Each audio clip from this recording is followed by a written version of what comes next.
अस्सलामुअलैकुम, आप देख रहे हैं लाहौर न्यूज़। मैं हूं रबनाज और मेरा नाम है उसामा बिन उबैद। हेडलाइंस आपने जानी, खबरों की तफसीलात की तरफ बढ़े और सबसे पहले आपको बताएं कि पंजाब हुकूमत का ज़मीनों के तनाज़ात और फ्रॉड के खात्मे से मुतल्लिक़ अहम फैसला। पंजाब में ज़ुबानी लेन देन पर ज़मीन की फ़र्द या इंतकाल पर मुकम्मल पाबंदी आयद कर दी गई। अब ज़मीन का इंतकाल सिर्फ रजिस्टर्ड दस्तावेज़ात पर भी हो सकेगा। बोर्ड ऑफ रेवेन्यू पंजाब की ज़मीन के इंतकाल से मुतल्लिक़ हिदायत जारी। नोटिफिकेशन की खिलाफ वर्जी पर मुतल्लिका ऑफिसर के खिलाफ महकमाना कार्रवाई होगी। इसी पर बात करेंगे चीफ रिपोर्टर इमरान अकबर से। इमरान, बताइए इस बारे। देखिए, इस वक्त जो है बोर्ड ऑफ रेवेन्यू पंजाब की जानिब से 30 दिसंबर 2025 को ये नोटिफिकेशन जारी कर दिया गया है और इस वाले से इसकी वजाहत जो है वो भी जारी कर दी गई है कि जो सबसे अहम नुकता है कि अब पंजाब में जमीन की खरीदो फरोख्त या मुंतकली जुबानी बयान की बुनियाद पर इंतकाल दर्ज नहीं किया जाएगा और इस वाले से रजिस्ट्री लाजमी की गई है। जमीन की फरोख्त और मॉर्गेज तबादला या तोहफा की सूरत में इंतकाल सिर्फ इस वक्त होगा जब रजिस्टर्ड दस्तावेजात मौजूद होंगी और रजिस्ट्रेशन एक्ट 1908 के तहत होंगी। जुबानी इंतकाल जो है वो उसकी शर्त खत्म कर दी गई है और पहले पटवारी या रेवेन्यू अफसर के सामने जुबानी बयान देकर जो इंतकाल हो जाते थे, अब इस पर पाबंदी लगा दी गई है। विरासत के इस्तिस्ना या नया कानून विरासत के इंतकाल पर लागू नहीं होगा। विरासत के इंतकालात पहले की तरह जो है मुरवजा कानून के मुताबिक ही होते रहेंगे। फौरी नफाज कर दिया गया है। ये हुक्म फौरी तौर पर पूरे पंजाब में नाफिजुल अमल कर दिया गया है। इस वाले से तमाम रेवेन्यू सर्कल पटवार खानों में जो है नोटिफिकेशन जारी करके हदायत कर दी गई हैं कि इस पर सख्ती से अमल करवाया जाए। हुक्म की खिलाफ वर्जी करने वाले अफसर के खिलाफ तदीबी कार्रवाई अमल में लाई जाएगी। अभी ये जो नोटिफिकेशन है इसका जो खास जो पहलू है वो ये है जिसमें बताया जा रहा है कि जो पटवारी हैं वो पहले जुबानी बयान के जरिए जो है इंतकाल कर देते थे, अब जुबानी बयान नहीं होगा। अब इस पर पाबंदी लगा दी गई है। विरासत इससे इस्तिस्ना होगी जबकि रजिस्ट्री लाजमी है। जमीन की फरोख्त, मॉर्गेज, एक्सचेंज यानी कि तबादला या तोहफा, गिफ्ट, हिबा की सूरत में इंतकाल सिर्फ इस वक्त होगा जब रजिस्टर्ड दस्तावेजात मौजूद होंगी और रजिस्ट्रेशन एक्ट 1908 के तहत होंगी। इसी सिलसिले में जो है जुबानी इंतकाल खत्म कर दिया गया है। पटवारी या रेवेन्यू अफसर के सामने जुबानी बयान देकर जो इंतकाल होते थे, अब ये इस पर पाबंदी आयद कर दी गई है। जी इमरान, ये बताइए कि अब ये फैसला तो कर लिया गया कि ज़ुबानी बयान नहीं होगा, अब पटवारियों के पास कौन सी जिम्मेदारियां रह गई हैं?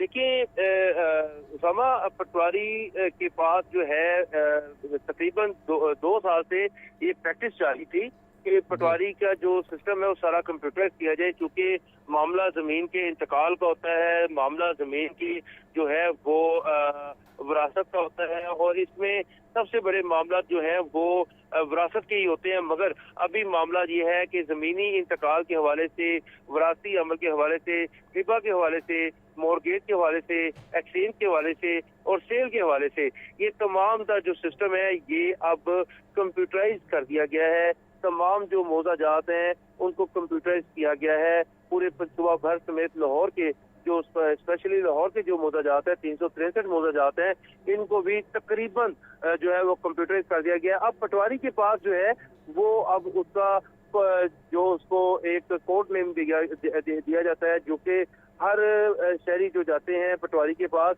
वो अब कंप्यूटर सिस्टम से अपना जो है वो जो भी शहरी जाएगा वो अपने रजिस्ट्री के कागजात साथ लेकर जाएगा, वो अब कंप्यूटर सिस्टम से होगा। अब मैनुअली यानी कि कलम का इस्तेमाल जो है वो कम कर दिया गया है। कलम का इस्तेमाल तो रहेगा मगर वो तमाम डॉक्यूमेंट जो है वो स्कैन होंगे और कंप्यूटराइज होंगे। तमाम डॉक्यूमेंट्स को स्कैन किया जाएगा और कलम का इस्तेमाल हरगिज़ नहीं किया जाएगा। ठीक है, बहुत शुक्रिया आपका इमरान। चीनी के नर्ख में उतार चढ़ाव का सिलसिला जारी है। रवां साल शहर में चीनी की ज़्यादा से ज़्यादा कीमत 220 कम से कम 140 रुपये किलो तक गई।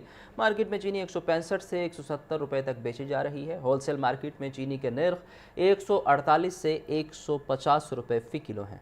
मज़ीद अहवाल जान लेते हैं जाहिद आबे से। जाहिद, बताइए। जी बिल्कुल, साल 2025 में लाहौर शहर में चीनी की कीमत में मुसलसल उतार चढ़ाव देखा गया। दीगर शाय खुर्दनोश की भी इसी किस्म की सूरत रही है, लेकिन चीनी की कीमत में मुसलसल गैर यकीनी हालात सामने आते रहे। सबसे ज़्यादा जो एक रेट देखा गया चीनी का वो तकरीबन 220 रुपये फ़ी किलो तक था, जो कि तकरीबन आज से तकरीबन 2 माह कबल तक 220 रुपये फ़ी किलो तक चीनी लाहौर शहर में फ़रोख्त होती रही, जबकि सरकारी रेट ज़्यादा से ज़्यादा 179 रुपये फ़ी किलो मुकर्रर किया गया था। इंतज़ामिया की जानिब से जो रेट मुकर्रर किया जाता रहा उस पर अमल दरामद कराने की कोशिश तो होती रही, लेकिन उसमें अमल दरामद नहीं हो सका। इस वक्त सूरत हाल इसके बरक्स है कि जो सरकारी रेट है उससे कम नर्ख पर चीनी इस वक्त मार्केट में बेची जा रही है, और इस वक्त चीनी तकरीबन 165 से 170 रुपये फ़ी किलो तक बेची जा रही है, जिसकी वजह यह है कि शुगर मिल्स की जानिब से चीनी का रेट इस वक्त तकरीबन 140 से लेकर 143 रुपये फ़ी किलो तक देखा जा रहा है, जबकि होलसेल मार्केट में भी तकरीबन 145-46 से लेकर 150 रुपये फ़ी किलो तक चीनी फ़रोख्त हो रही है, जिसकी वजह से परचून मार्केट में चीनी का रेट इस वक्त 165 से 170 रुपये फ़ी किलो तक देखा जा रहा है। ताम साल भर में जो कम से कम रेट देखा गया वो तकरीबन गुज़श्ता जो फरवरी मार्च था उसमें तकरीबन 140 रुपये फ़ी किलो तक चीनी फ़रोख्त होती रही, लेकिन इसके बाद चीनी की मुसलसल इजाफा होता रहा, जिसकी वजह से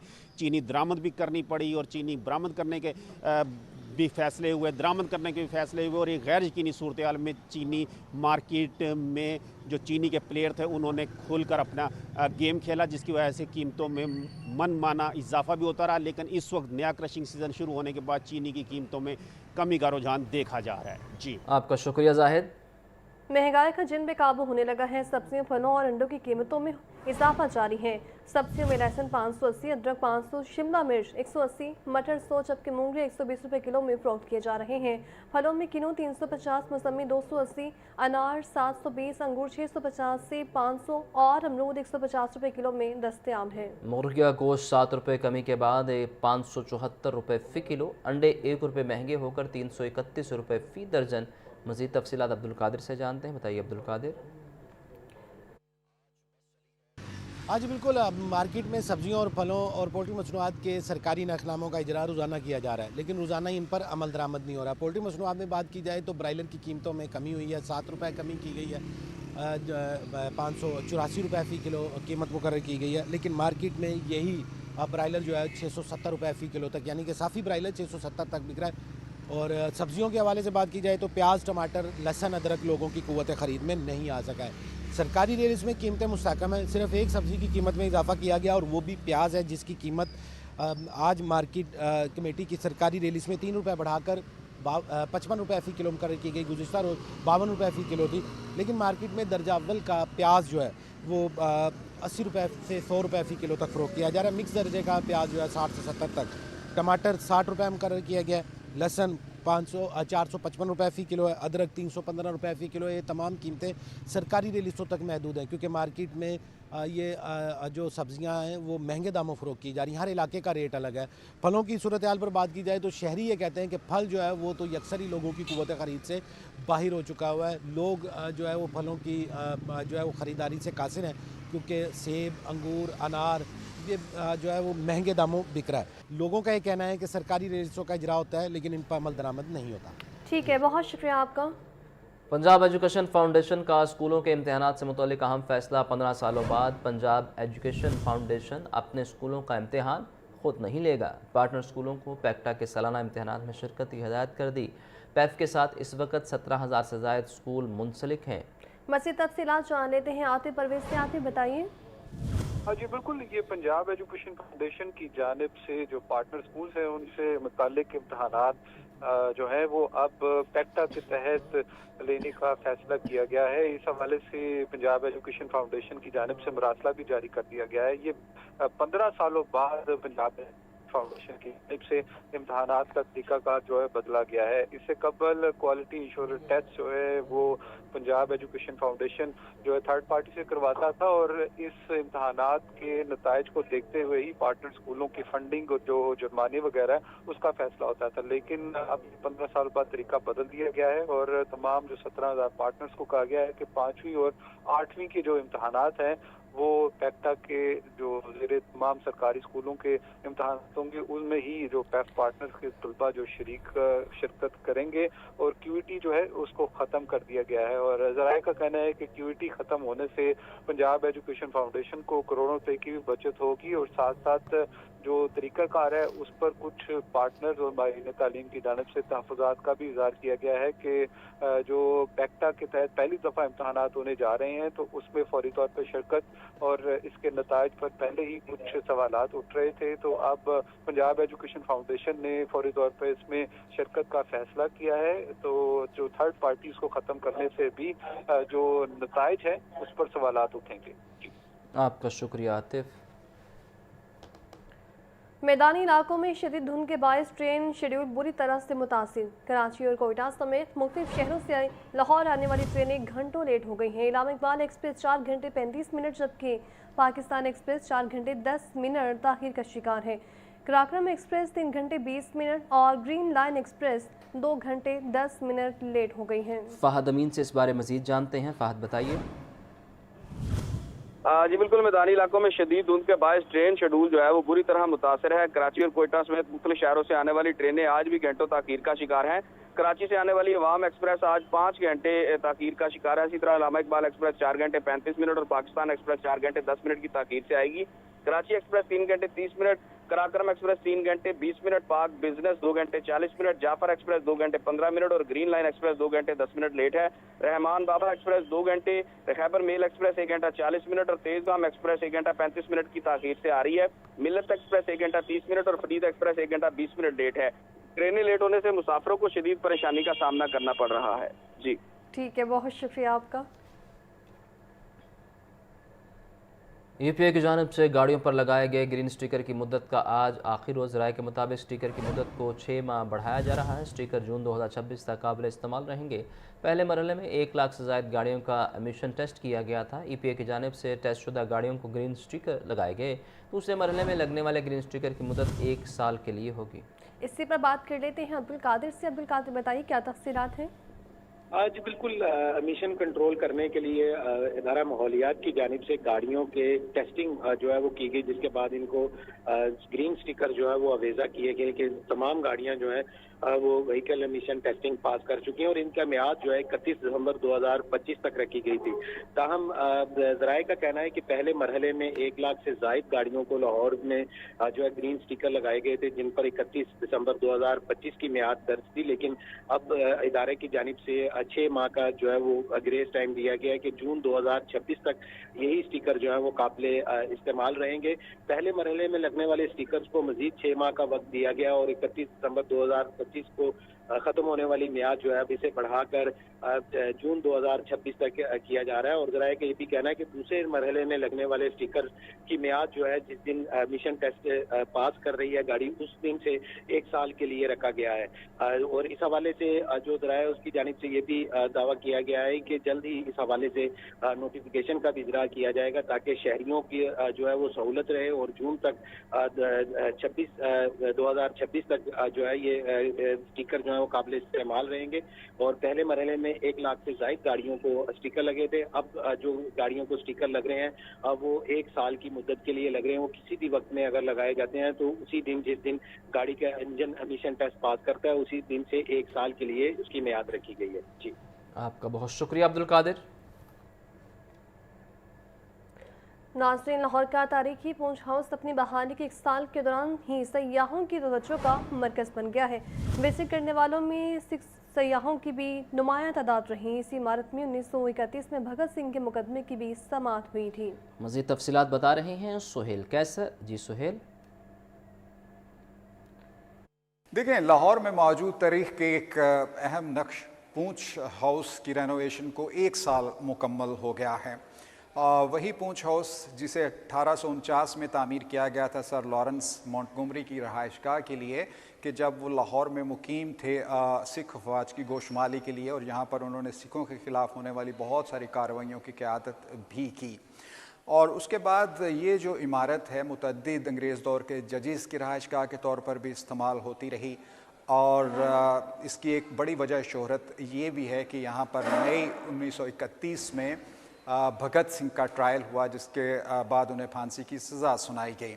और ऑब्वियसली जो सिख मज़हब से ताल्लुक़ रखने वाले हैं वो भगत सिंह से बहुत अकीदत रखते हैं, और अकीदत तो हम भी रखते हैं कि उन्होंने जदोजहद आज़ादी में बहुत अहम किरदार अदा किया, और इसी बिना पर उन्हें जदोजहद आज़ादी का एक नामवर सिपाही भी करार दिया जाता है। और पूंछ हाउस के अंदर ही भगत सिंह गैलरी भी कायम की गई और सिखों की एक बहुत बड़ी तादाद हर साल इस इमारत का सिर्फ इसलिए विज़िट करने के लिए आती है कि यहाँ पर भगत सिंह की गैलरी मौजूद है। एक साल के दौरान ही तकरीबन 5 से 6 हज़ार के करीब जो सिख हजरात हैं उन्होंने यहाँ का विज़िट किया, भगत सिंह गैलरी में आए, यहाँ पर अपनी अकीदत के फूल निछावर किए।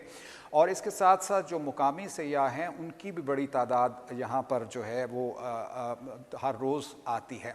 और वैसे भी ये इमारत चूँकि एक तारीख़ का अहम नक्श है, तो जब भी यहाँ का विज़िट करे कोई भी तो वो ख़ुद को तारीख़ के धारे पर बहता हुआ महसूस करता है। उम्मीद रखी जा सकती है कि आने वाले दिनों के दौरान, हफ्तों के दौरान, महीनों के दौरान यहाँ पर आने वाले सयाहों की तादाद में मज़ीद मनाने के लिए लाहौर पुलिस ने सिक्योरिटी के इंतजाम मुकम्मल कर लिए हैं। कितनी पुलिस नफरी तैनात होगी, आइए जानते हैं अपने नुमाइंदे मुदस्सिर हुसैन से, जो इस वक्त DIG ऑपरेशंस फैसल कामरान के साथ मौजूद हैं। जी मुदस्सिर। जी बिल्कुल, न्यू ईयर के मौके पर हुल्लड़बाजी, हवाई फायरिंग और वन व्हीलिंग को रोकने के लिए लाहौर पुलिस ने किस तरह के इंतजाम किए हैं, DIG ऑपरेशन फैसल कामरान हमारे साथ मौजूद हैं, उनसे जानने की कोशिश करते हैं। सर बताइएगा, न्यू ईयर नाइट पे जो मन चले हैं वो वन व्हीलिंग करते हैं, हवाई फायरिंग भी करते हैं, किस तरह के इंतजाम किए हैं इस तरह के रोकने के लिए इन जो है वो मनचले नौजवानों को? 31 दिसंबर 2024 हमने बिल्कुल देखा, लाहौर शहर के लोगों ने बड़ा रिस्पॉन्सिबिलिटी का मुजाहरा किया। सारे बड़ी जगहों पे न्यू ईयर नाइट सेलिब्रेशन हुई और बहुत खैरियत से हुई। कोई हवाई फायरिंग की वजह से कोई ज़ख्मी नहीं हुआ, वन व्हीलिंग का कोई ऐसा नाखुशगवार वाक़या नहीं हुआ। इस साल भी इंशाल्लाह इसको हम इंश्योर करेंगे। 15 दिसंबर से हमने तैयारी शुरू कर दी। वन व्हीलर्स के ऊपर क्रैकडाउन 15 दिसंबर से है और जो वर्कशॉप्स हैं जो यहाँ पे इनको बाइक्स को ऑल्टर करती हैं उनसे श्योरिटी बॉन्ड्स जो पिछले जिन लोगों पे पर्चे हुए हैं उनसे श्योरिटी बॉन्ड्स हम ले रहे हैं। वो सारे लोग हमारे रेडार पे हैं इंशाल्लाह। उनको हमने पहले से बाउंड डाउन कर दिया है। और उसके अलावा फील्ड के अंदर उस दिन हमारे पास बहुत सारे ऐसे जो हॉटस्पॉट्स हैं जहाँ फ्री रन मिलता है वन व्हीलर्स को, उन जगहों के ऊपर जिगजैग बैरियर्स और हमारे नाके भी लगे होंगे, डॉल्फिन की बाइक्स भी होंगी हमारे बाइक्स पे, और पीरू की गाड़ियों के ऊपर भी लोग वहाँ पे मौजूद होंगे उन एरियाज़ को मॉनिटर करने के लिए।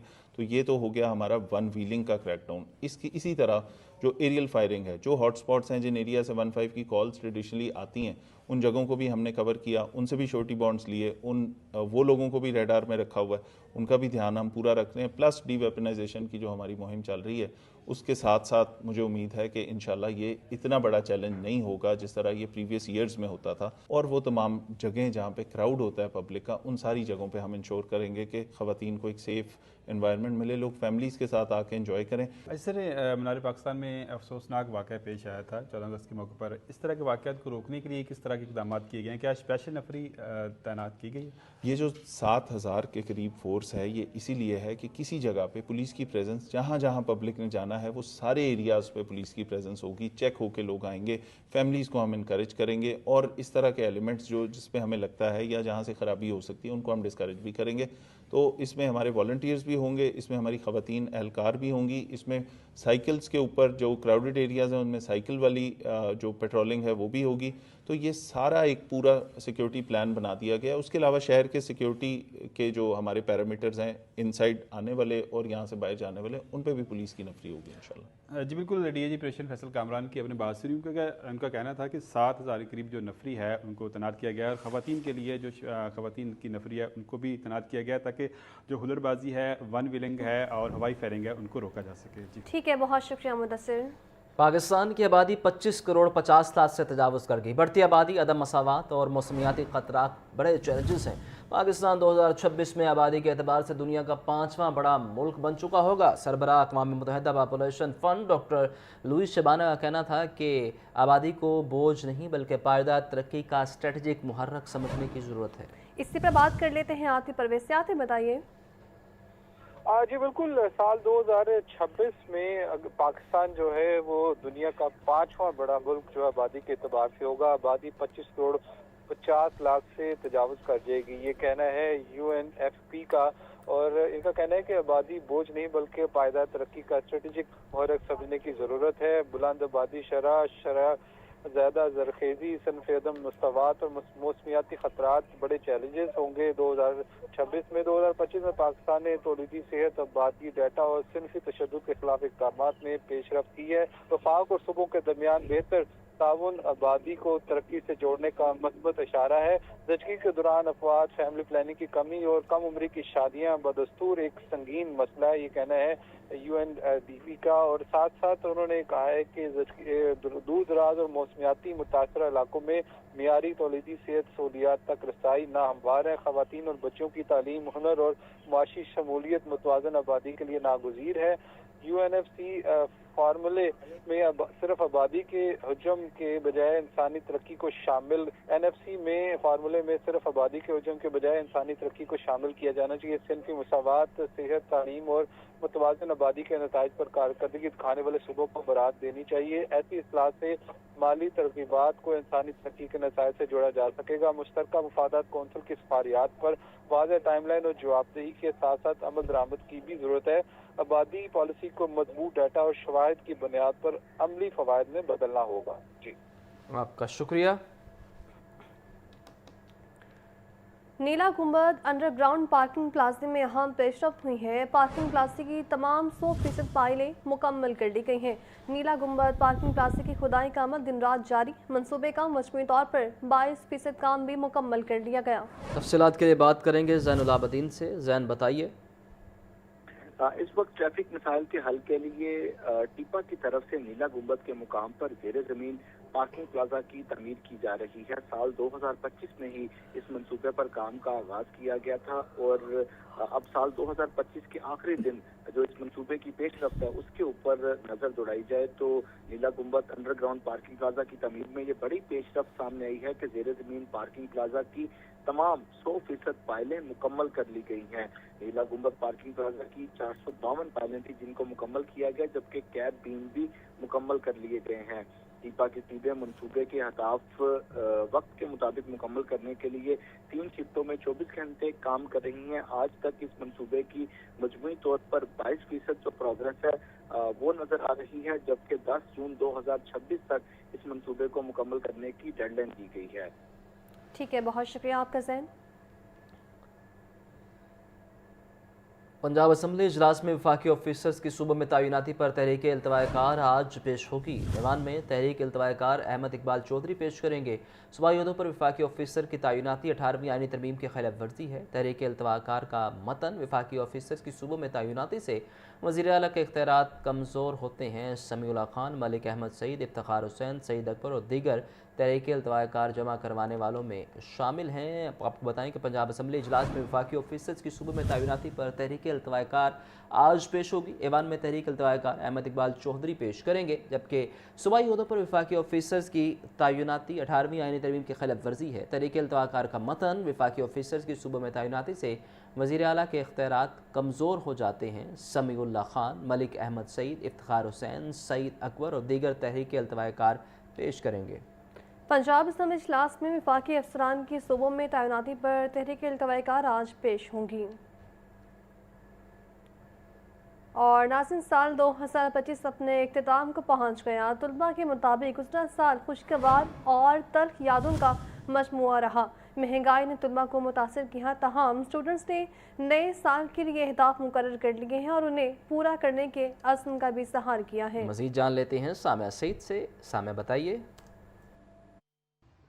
बिल्कुल, आज साल 2025 का आखिरी रोज़ है और साल 2025 अपने साथ बहुत सी खुशगवार और तल्ख यादें जो हैं वो लेकर जा रहा है। मेरे साथ यहाँ पर स्टूडेंट्स मौजूद हैं, इनसे जानते हैं कि इनका 2025 जो है वो किस तरह गुजरा और 2026 से क्या क्या उम्मीदें वाबस्ता हैं। जी देखें, सन 2025 में इतनी महंगाई, इतना जुल्म, इतना सितम हुआ जो कि आम शहरी जो है, आम पाकिस्तानी जो कि उसके लिए इंतहाई टफ लाइफ थी। ठीक है, देखें कोरोना भी था सन 2020 में, इतना टफ टाइम तब नहीं गुजरा जितना टफ टाइम अब गुजर रहा है। तो हम तो बस इतनी ही उम्मीदें तो हर इंसान को होती हैं, ठीक है, लेकिन चीज़ ये है कि अगर हुकूमत हम पे कुछ मेहरबानी करे, कुछ हम पे तरस खाए और हमारी आम आवाम को जीने के लिए सन 2026 बहुत होगा। बहुत शुक्रिया। आज बिल्कुल उनकी जानिब से कहा जा रहा है कि 2025 में जो है वो महंगाई का ग्राफ बहुत ज्यादा बढ़ चुका है। अलबत्ता ये उम्मीद जाहिर की जा रही है कि 2026 में जो है वो हुकूमत की जानिब से महंगाई पर भी कंट्रोल पाया जाए। आप बताइएगा आपका 2025 जो है वो कैसा गुजरा है? 2025 तो एवरेज ही था, घर में गुजरा क्योंकि ब्रेक थी एग्ज़ाम्स के बाद। उसके बाद एंड अच्छा जा रहा है, दोस्त बहुत अच्छे मिले यूनिवर्सिटी में और आगे अच्छे गोल सेट किए हुए हैं कि पढ़ाई पे भी फोकस करना है और दोस्ती भी साथ लेकर चलनी है, तो इंशाल्लाह अच्छा गुजरेगा। उम्मीद है। आज बिल्कुल यहाँ पर स्टूडेंट्स ने जो है वो 2026 के लिए गोल्स भी सेट कर लिए और ये उम्मीद भी जाहिर की जा रही है कि 2026 जो है आने वाला साल जो है वो अच्छा गुजरेगा। और बहुत से जो स्टूडेंट्स हैं उन्होंने बहुत से दोस्त भी बनाए और बहुत से दोस्त खोए भी हैं। मेरे साथ यहाँ पर और स्टूडेंट्स भी मौजूद हैं। जी बताइएगा कैसा गुजरा 2025 साल? 2025 तो माशाल्लाह बहुत अच्छा गुजर गया है। फिरते फुरते रहे हैं, अब यूनिवर्सिटी में एडमिशन हो गया तो काफ़ी अच्छे दोस्त मिल गए हैं। सारा दिन स्टडी भी चल रही है, घूमना फिरना भी चल रहा है, दोस्तों के साथ इंजॉय आ रहा है। ये जो टाइम है ये पूरी लाइफ जो है याद रहेगा, यादगार बन जाएगा। दोस्तों के साथ घूमते फिरते रहते हैं, कुछ खाने पीने चले जाते हैं।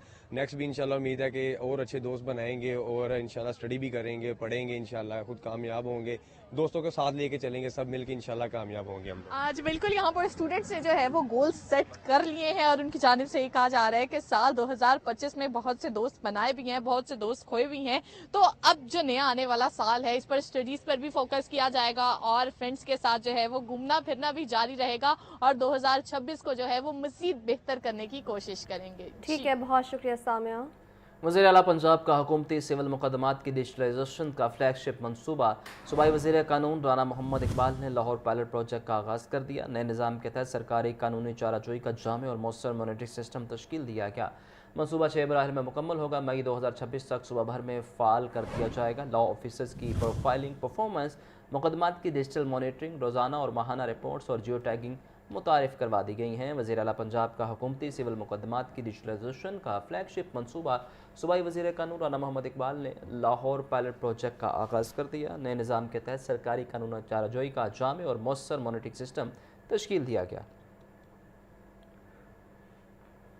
सेक्रेटरी ज़राअत पंजाब इफ्तिखार अली साहू ने साल 2024 को ज़राअत के लिए बेहतर करार दे दिया। कहा सैलाब के बावजूद गंदम और चावल की बहुत अच्छी पैदावार हुई। किसानों को चावल और गंदम की कीमत गुज़श्ता साल की निस्बत 15 से 20% बेहतर मिली है। 8 लाख से ज़ायद किसान कार्ड तकसीम किए गए जिससे किसानों के बुनियादी मसाइल हल हुए। किसानों को 250 अरब रुपये बिना सूद कर्ज भी दिया गया जिसकी रिकवरी 98% रही।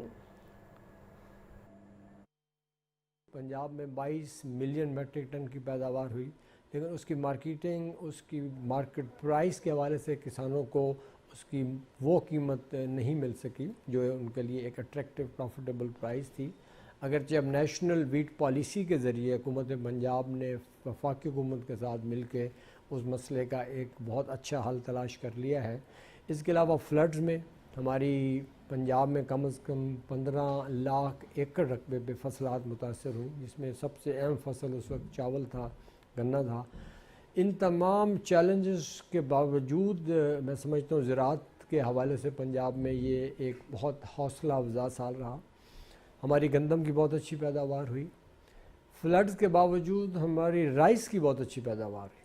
अगर आप राइस सेक्टर के किसी भी स्टेक होल्डर स्पेशली फार्मर से पूछेंगे तो इस साल राइस की यील्ड और मार्केट प्राइस पिछले साल से 15 से 20% बेहतर मिली है किसानों को।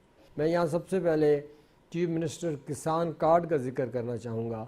चीफ मिनिस्टर किसान कार्ड के ज़रिए हमने किसानों और ख़ास तौर पर छोटे किसानों का जो एक देरीना मसला था एक्सेस टू फाइनेंस के, उनको आड़ती से या मुख्तलिफ इनफॉर्मल चैनल से एक्सप्लॉटेशन और हैवी इंटरेस्ट रेट पे पैसे लेके खाद बीज ख़रीदना पड़ता था, उसको मुस्तकिल बुनियाद पे हल किया गया।